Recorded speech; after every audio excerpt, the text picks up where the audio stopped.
We've had some really interesting chats, some areas of Wales that we were having difficulty with engaging with. We managed to already crack that nut, so to speak, and like many organisations, we need to find additional income streams, and with a bit of luck we found one or two today.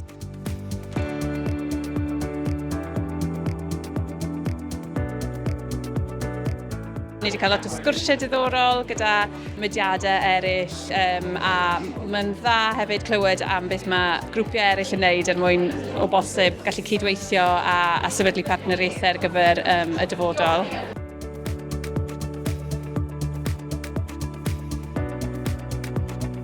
We had a good turnout at our session. We've got another session this afternoon and we've got the stand here, so I think the boys have had some good leads from the stand, plenty of interest. I think the screen sort of draws people in.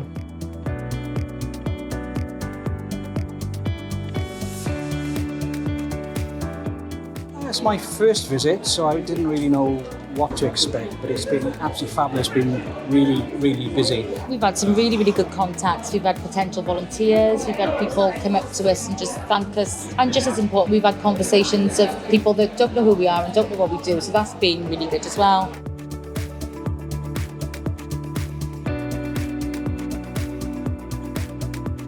So ni moyn creu rhwydwaith o sefydliadau a prosiectau dros Cymru, felly mae'n cyfle wych i byd dyn ni'n medru gweld cyfle gorau'r calendar i ddod a just siarad â bobl o fewn y sector gwirfoddoli.